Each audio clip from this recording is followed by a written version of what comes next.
Kita semua tahu Indonesia saat ini memiliki 51% saham Freeport dengan nilai akuisisi sekitar 56 triliun rupiah menggunakan pinjaman modalnya. Entah bunganya mah berapa. Keuntungan Freeport per tahunnya sekitar 12 triliunan. Jatah Indonesia sekitar 6,2 triliunan. Dengan bunga pinjaman, maka modal kembali dari investasi kira-kira 15 tahunan. Oke, pintel dah, pintel. Transaksinya di luar negeri. Mudah-mudahan nggak ada yang ngentit mengambil komisi receh ya. Dari funder atau dari uang pinjaman, nggak ada yang ngambil komisi kecil-kecilan. Mudah-mudahan nggak ada orang tengah yang bebelah di tengahnya. Pas transaksi, mudah-mudahan juga nggak ada yang dapat fee transaksinya ya. 56 triliun tuh kalau ada fee transaksi lumayan juga. Mudah-mudahan jujur semua ya yang bertransaksinya ya. Mudah-mudahan cadangan tembaganya atau kopernya masih ada sampai 20 tahun ke depan. Kalau hanya 15 tahun sudah dikeduk, baru balik modal, tanah airnya habis. Dapat apa kitanya? Udah belinya mahal, nggak ada untungnya, habis lagi. Tapi mengambil Freeport kan terlihat nasionalis. Juga hal ini sudah terjadi. Coba bayangkan dengan rencana Newman ketika ditanya dulu, setujukah mengambil saham 51% Freeport? Maka jawabannya Newman adalah, mengapa ngambil saham? Ambil saja benefit dan konten kopernya tersebut. Oke, mungkin banyak sahabat yang kurang paham apa maksud isi dari tembaga tersebut. Kita jelaskan. Kita semua tahu Freeport bukan tambang emas tetapi tambang tembaga. Pada saat tembaga itu dipisahkan dari non-metal atau slag, maka hasilnya adalah heterogen mineral yang bernama copper konsentrat. Hasilnya copper konsentrat ya, ingat lo ya, tembaga bukan gold concentrate. Copper concentrate tadi dikirim ke pabrik smelter. Ingat ya sekali lagi, hasil smelter harusnya adalah logam homogeneous. Tapi benar hasilnya adalah copper cathode. Masih copper ya. Lalu dari copper cathode diproses lagi jadi anoda slim. Nah, kira-kira begitu deh, canggih ya kira-kira. Pertanyaan kita, mana emasnya?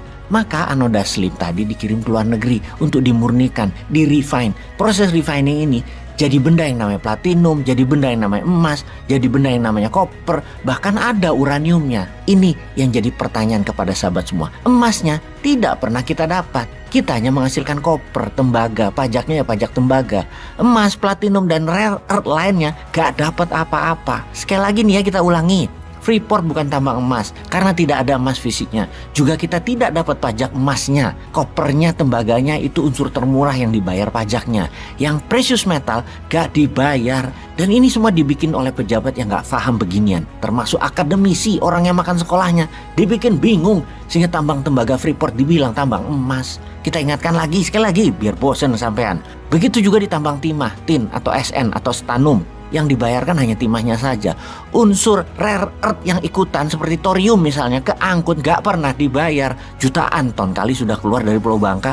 Ya kok akademisinya diem aja, pejabatnya diem aja. Sudah 7 presiden masih gini-gini juga. Dikadali asing masih aja gak belajar-belajar. Kenapa gak diurai di Indonesia? Dipisahkan barang tadi dari timah dengan rare earthnya. Gak bisa. Kalau gak bisa jangan pernah kirim mentah timahnya. Biarkan pabrik pembuat rare earth berdiri dulu di Indonesia. Pakai asing juga gak apa-apa. Karena pajaknya nanti negara sudah dapat value added. Jadi gede dapatnya. Begitu juga tambang nikel di Sulawesi yang saat ini menjadi kekayaan nasional Tiongkok. Nikel dan mineral lainnya didapat gratis. Nempel dengan nikel itu biasanya ada ferro atau besi, kobalt, CO, skandium, iridium, silika.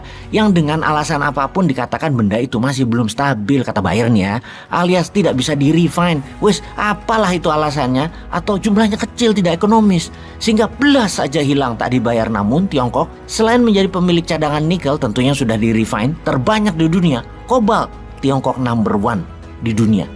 Ada yang mikir nggak ya? Jangan-jangan itu kobalt yang dapat gratisan dari Indonesia? Jangan-jangan loh ya. Ini kan cuma asumsi gitu aja kok marah sih.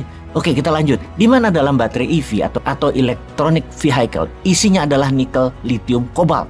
Wis, Tiongkok pegang semua. Sudah gitu kita bangga lagi dikibulin mentah-mentah begini. Ampun dah.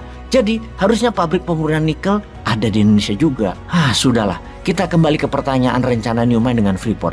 Yang penting dalam hal copper konsentrat Freeport, ya harus diambil benefit emasnya dan produksinya di Indonesia. Refiningnya, pemurniannya di Indonesia. Supaya dapat pajak emas, pajak platinum, dan fisik emasnya di Indonesia buat underlying cetak rupiah. Ngapain sih ngutang aja terus?